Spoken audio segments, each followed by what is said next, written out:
جنت کی قیمت بتائی حضور نے کہ اگر تو جنت چاہتا ہے تو کسی پھنسے ہوئے کی گردن چھڑانی ہوگی یا کسی غلام کو آزاد کرنا ہوگا،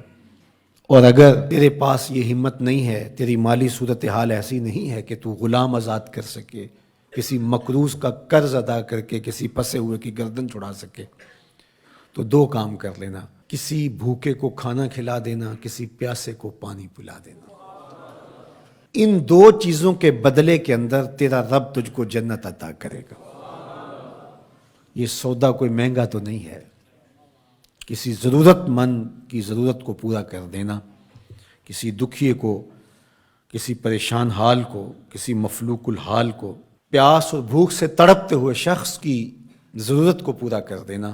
یہ دخول جنت کا سبب اور ذریعہ قرار پایا۔ آقا کریم علیہ السلام نے ارشاد فرمایا، 3 اشخاص ہیں اللہ قیامت کے دن ان کے ساتھ ہم کلام نہیں ہوگا اور نہ ان کی طرف نظر رحمت سے دیکھے گا۔ ان 3 اشخاص میں سے ایک شخص کا ذکر کیا کہ ایسا شخص جو کسی ارض فلات میں، کسی جنگل میں، کسی اجاڑ میں تھا اور اس کے پاس پانی موجود تھا، اور کوئی اور شخص بھی اس جنگل میں پھنسا ہوا ملا تو اس نے اس سے 2 گھونٹ پانی مانگا، حالانکہ اس کے پاس اتنا پانی تھا کہ اگر 2 گھونٹ پانی دے دیتا تو اس کے پاس تو پانی پھر بھی موجود رہتا،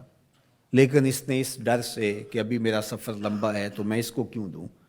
تو اس نے پانی نہیں دیا۔ کل قیامت کا دن ہوگا تو اللہ اس شخص کی طرف نظر رحمت سے نہیں دیکھے گا، کہے گا کہ میرے بندے نے تجھ سے پانی مانگا اور تو نے نہیں دیا، آج میں بھی تیری طرف التفات نہیں کروں گا۔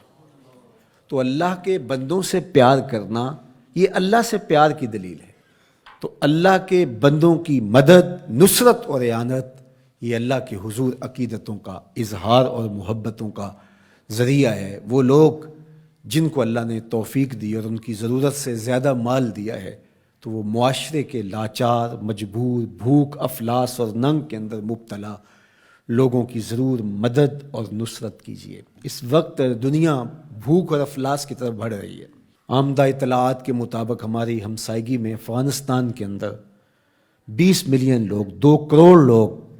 ان کا بھوک سے مرنے کا اندیشہ ہے۔ اسی طرح روہنگیا کے اندر زندگی جتنی کٹھن ہے اور جس اذیت میں وہ لوگ زندگی کاٹ رہے ہیں، اسی طرح یمن کے اندر جو کچھ ہو رہا ہے اور شام کے اندر ہم اپنی آنکھوں سے مناظر دیکھیں، 50 لاکھ کے قریب لوگ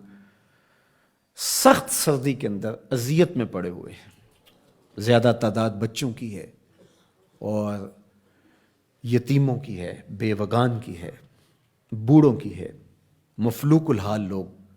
جبر مسلسل کی طرح زندگی کے دن کاٹ رہے ہیں۔ ہمارے تھر کے اندر دیکھیے، زندگی کی بنیادی سہولتیں بھی ان کو نصیب نہیں ہیں۔ جس کٹھن اور تلخ زندگی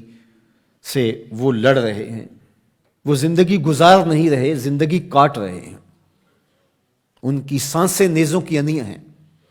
اذیت، تکلیف، بھوک، ننگ، افلاس، فاقے،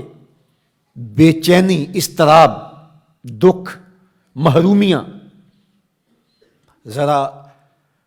ان سب بے بس، مجبور اور لاچار لوگوں کا ایک تصور کیجئے، اور ہم اپنے گھروں کے اندر جو آسودہ زندگی بسر کر رہے ہیں، تو کیا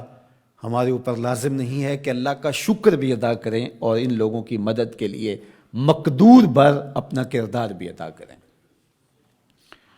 اللہ امت مسلمہ پر آسانیاں پیدا فرمائے۔ اگرچہ کوئی کافر ہو، حتیٰ کہ کوئی جانور بھی ہو، بھوک، ننگ اور افلاس میں مبتلا ہو، ہمارا دین اس کی مدد، نصرت، اعانت اور تائید کی ترغیب دیتا ہے۔ ہمارے مذہب کا ہمارے لیے حکم ہے کہ ضرورت مندوں کی ضرورت کو پورا کرو، اس کا مذہب پوچھے بغیر، اس کا مسلک معلوم کیے بغیر، اس کی ذات پوچھے بغیر، اس کی شہریت پوچھے بغیر۔ جہاں بھی افلاس میں، غربت میں، بے چینی اور بدحالی میں کوئی بھی ہو، آپ اس کی مدد کریں، اس کی نصرت کریں۔